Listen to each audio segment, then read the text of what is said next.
Varicose veins కి సరైన చికిత్స కోసం సంప్రదించండి ఎవిస్ హాస్పిటల్. నమస్తే అమ్మా. నమస్తే అమ్మా. అమ్మా, ఉమ్, దుంప తెగిపోతుంది అసలు మామూలుగా కాదు. ఈ శీతాకాలంలో అయితే ఉమ్. చూసారా, థ్రోట్ ఇన్ఫెక్షన్ పాస్ట్ 15 డేస్ నుంచి ఏం చేసినా పోవట్లేదు. ఎన్ని టాబ్లెట్లు అని మింగాలి, అలసిపోయాను నేనైతే. మరి ఏం చేయాలంటారమ్మా? ఏదైనా అమ్మా, మంచి- ఇప్పుడు వచ్చే థ్రోట్ ఇన్ఫెక్షన్ అనారోగ్యం వల్ల కాదమ్మా, ఉమ్, డస్ట్ వల్ల వస్తుంది. కరెక్ట్.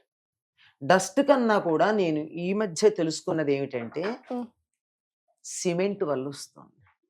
సిమెంట్ వల్ల. ఎక్కడ పడితే అక్కడ కన్స్ట్రక్షన్స్ అవుతున్నాయి కదా, ఉమ్, డస్ట్ కన్నా ఫైన్ గా ఉంటుంది సిమెంట్. ఆ సిమెంట్ తగిలితే వస్తుంది, ఉమ్, అది ప్రాబ్లం.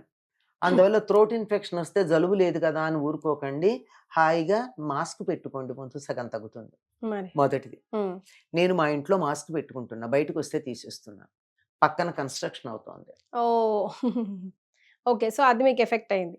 చాలా ఎఫెక్ట్ అయింది. ఉమ్, అందుకని ఇంట్లో మాత్రం పెట్టుకుంటున్నాను. వాళ్ళు వాటరింగ్ చేసిన రోజు ఊరుకుంటా, అది కలుపుతారు కదా, ఉమ్, ఉమ్, ఆ ఉమ్, శబ్దం వచ్చింది, ఆ శబ్దం రాగానే నేను వెంటనే మాస్క్ పెట్టుకుంటున్నా ఇంట్లో. మరి. ఇంట్లో మాస్క్ ఏమిటంటున్నారు, ఇది ఇంతే అని చెప్తా. ఉమ్, అది కథ. ఉమ్, అంచేత వచ్చేది అది. కానీ త్రోట్కి మీకు ఇబ్బంది కలిగినప్పుడు చేయవలసింది ఏమిటంటే కరక్కాయ ఒకటి, ఉమ్. కానీ కొంతమందికి పడదు కరక్కాయ. అంటే వేడి వేడి చేస్తుంది. చేస్తుంది, నోరు పొక్కినట్టు అవుతుంది. ఓ. చిన్న కరక్కాయ లోపల గింజ కాకుండా పైన చెక్కు ఉంటుంది, ఉమ్, దాన్ని తీసుకుని బొగ్గన పెట్టుకున్నట్టయితే ఆ రసం మింగుతూ ఉంటారు, దానివల్ల బాగా తగ్గుతుంది గొంతు నొప్పి. ఉమ్, తర్వాత ఇది కూడా ఉంటుంది, కరక్కాయతో అతి మధురం అనేది కూడా కలుపుతారు, అదేదో. ఉమ్, ఇది ఒకటి బొగ్గన పెట్టుకోవడం ఒక మార్గం. లేదంటే మిరియము, బెల్లం, పటికి బెల్లం, ఉమ్, మిరియాన్ని ఒక్కసారి ఇలా నొక్కి చెక్క అవ్వాలంతే, ఉమ్, పొడవకూడదు. ఉమ్, అది పెట్టుకుని దాన్ని పటికి బెల్లం బుగ్గన పెట్టుకుని ఆ రసం మింగుతూ ఉండడం. ఉమ్, ఇంకొక ముట్టు ఉంది, ఉమ్. తమలపాకు తీసుకుని అమ్మా. దాని మీద కొద్దిగా నెయ్యి, ఊరికే ఒక హాఫ్ డ్రాప్ అంతే, అంతకన్నా కాదు, జస్ట్ ఇట్లా ఉమ్, రాచేసి ఒక్కసారి, పూర్వం అయితే బొగ్గులు ఉండేవి బాగుండేది, ఇప్పుడు ఇది ఉంది కదా, పొయ్యి ఉంది కదా ఉమ్, మన స్టవ్ మీద, ఒక్కసారి ఇటు నుంచి ఇట్లా అనేస్తే చాలు, ఉమ్, ఆ గ్రీన్ కలరు ఆ పెళ్ళుస్తనంపై మెత్తగా అయిపోతుంది. ఉమ్, దాంట్లో ఒక్క మిరియం పెట్టుకుని, ఈ తొడిమలు ఇటు తీసేసి 2 మిరియాలు పెట్టుకుని దాన్ని ఇలా మన కిళ్ళీలాగా కట్టేసి అది బుగ్గన పెట్టి ఒక్కసారి కొరకాలి.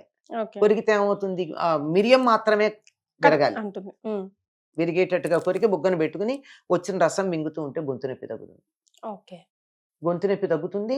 పైగా ఇక్కడున్న ఫ్లెమ్ ఏదైతే ఉందో ఉమ్, అది నెమ్మదిగా, దగ్గు కూడా వస్తుంది, ఏం పర్వాలా, ఉమ్, దగ్గొచ్చి ఫ్లెమ్ విరుగుతుంది, ఉమ్, బ్రేక్ అయ్యి బయటకు వస్తుంది. ఉమ్, ఇది సరైనది. సూపర్. గొంతు నొప్పి అయితే.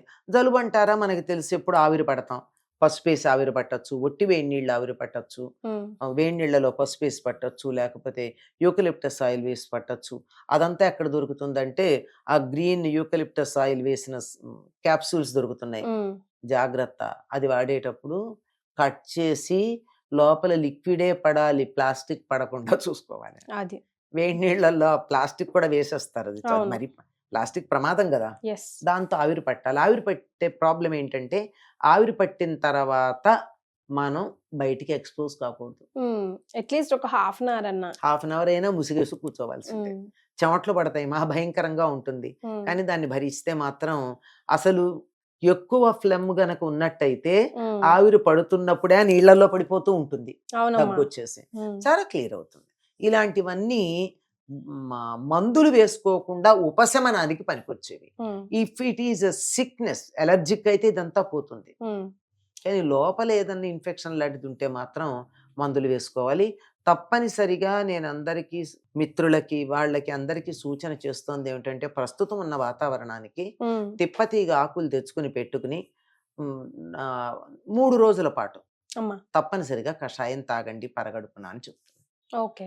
తిప్పతీగ ఆకులు తెచ్చి చేత్తో తుంచాలి, కట్ చేయకూడదు, కత్తితో, ఇనుము తగలకూడదు. అసలు ఆకుకూరలు కూడా వీలైనంత వరకు ఇనప దాంతో కట్ చేయకుండా చేత్తోనే తుంపమని చెప్తాం ఆరోగ్యానికి. కడిగిన తర్వాత తుంపాలి. తుంపి దానిని 3 గ్లాసుల నీళ్లు పోసి మరిగించి 2 గ్లాసులు అయ్యేదాకా మరగాలి. అలా మరిగినటువంటి ఆ నీళ్ళని ఎంత వేడి తాగగలిగితే అంత వేడిలో పరగడుపున ఒకసారి తాగిన తర్వాత 45 మినిట్స్ ఏం ఏం తీసుకోకూడదు తీసుకోకూడదు. తర్వాత వీలైతే భోజనానికి ముందు ఒకసారి, మళ్ళీ రాత్రి ఒకసారి తీసుకుంటే బాగుంటుంది. లేదు మాకు ఏమీ లేదు హాయిగానే ఉన్నాము అంటే రోజుకోసారి పరగడుపున తీసుకోండి 3 రోజుల పాటు. 99% ఈ జ్వరాలు, ఇన్ఫెక్షన్స్, థ్రోట్ ప్రాబ్లము ఇవి రాకుండా తగ్గుతాయి. ఓకే. సో అట్లీస్ట్ ఈ కాలంలో చాలా ఈ కాలం ఒకసారి 3 రోజులు చేయండి చాలు, అందరూ చేయండి, నష్టం ఏమిటి? కాకపోతే రుచి ఉండదు. రుచి పచ్చి లేకుండా వేడి నీళ్ళు తాగితే ఎలా ఉంటుందో అట్లా ఉంటుంది, అందువల్ల ఇష్టం ఉండదు. గోరువెచ్చని నీళ్ళు తాగడం ఎలాగో ఇప్పుడు ట్రెండ్ కదమ్మా, అందులో 2 ఆకులు తిప్పతికి వేసేస్తే అయిపోతుంది. కానీ కొద్ది వగరు వగరు లాంటిది ఉంటుంది. ఏం పర్వాలా, చేదు అవి తాగి ఎంజాయ్ చేయట్లేదు ఏమిటి మనం? చేదుని ఎంజాయ్ చేయట్లా, వగరు ఇప్పుడు ఎంజాయ్ చేయండి, అలవాటు పడిపోతారు. అంతే సింపుల్ గా. అయితే అల్లంతో కూడా చాలా చాలా బెనిఫిట్స్ ఉన్నాయి ఉందమ్మా. కదమ్మా. అల్లం చాలా మంచిదమ్మా. అల్లాన్ని మనం వంటల్లో తరచుగా వాడడం అన్నది ఉంది. అల్లం కన్నా కూడా శుంఠి ఇంకా మంచిది అంటారు. ఇట్ ఈస్ ట్రీటెడ్, ఊరికే ఎండబెట్టింది అంటాం కానీ డ్రైడ్ జింజర్ అంటాం. డ్రైడ్ జింజర్ కాదు అది, it is a processed one. అది ఇంకా చాలా మంచిది. అదైతే మనకి ఎంత కావాలంటే అంత పౌడర్ చేసి వాడుకోవచ్చు. అల్లం అయితే మాత్రం తప్పనిసరిగా వంటల్లో వాడుతూ ఉంటే మంచిది. ఏమీ లేకపోతే కూడా ధనియాలు, జీలకర్ర, అల్లం కచ్చా పచ్చాగా దంచి నీళ్ళల్లో వేసి మరిగించి ఆ కషాయం, అల్లం ధనియాల టీ అంటూ ఉండేవాళ్ళు మాకు. ధనియాల కాఫీ, టీ కాదు, టీ ఇప్పుడు ట్రెండ్. పూర్వం కాఫీ ఒకటే కదా, ధనియాల కాఫీ అనేవాళ్ళు. అలా గనక తాగినట్టయితే కూడా మంచి రెసిస్టెన్స్ వస్తుందమ్మా. అల్లానికి ఉన్న లక్షణం ఏమిటంటే శరీరంలో ఎక్కడ ఇన్ఫ్లమేషన్ ఉన్నా పోగొడుతుంది, ఏ ప్రాబ్లం ఉన్నా. కాకపోతే ఒక్క జాగ్రత్త తీసుకోవాలి, తొక్క ఉండకూడదు. అది ఎట్టి పరిస్థితుల్లో ఉండకూడదు. అల్లం మీద ఒకటి, బాదం పప్పు మీద ఒకటి, మన ఆలుగడ్డ మీద ఒకటి. తొక్క ఆరోగ్యానికి మంచిది కాదు. మిగిలినవన్నీ తొక్కలతో తీసుకోవచ్చు. బాదం పప్పు అయినా తొక్క లేకుండానే తీసుకోవాలి. అందుకే నానబెట్టి పైన ఉన్నటువంటి పీల్ తీసేయమంటారు. అట్లాగే అల్లం కూడా ఎట్టి పరిస్థితుల్లో దాని పైన పొర ఏదైతే ఉందో అది ఏం చేస్తుంది అంటే అల్లం యొక్క ఎఫెక్ట్ ని న్యూట్రలైజ్ చేస్తుంది. సో వేసుకొని లాభం లేదు, ఇంకా ఏం లాభం లేదు. అందువల్ల దాన్ని విడిగా తీసేసి పైన ఉన్నటువంటి దాని పీల్ ఉంది కదా, దాన్ని తీసేసి అది వాడుకోవాలి. చాలా మంచిది ఆరోగ్యానికి. ఏమీ లేకపోతే కూడా ఇంత అల్లం ముక్క తీసుకుని దాని మీద కొంచెం ఉప్పు అంటించి బొగ్గన పెట్టుకుంటారు. అవునమ్మా, చాలా బాగుంటుంది. ఇంకా దాన్ని ఇది కూడా చేస్తారు, భావన అల్లం చేసుకుంటే ఇంకా మంచిది. అల్లం మురబ్బా లాగా అంటున్నారా? మురబ్బా కదా, భావన వేరు. సో మాట్లాడుతూ ఎన్ని చిట్కాలు చెప్పారు అమ్మ. వీడియోని దాచుకోండి, ఎందుకంటే లైఫ్ లో ఫుల్ గా యూటిలైజ్ పడుతుంది. అంతే కదమ్మా. ధన్యవాదాలు. నమస్తే అమ్మా.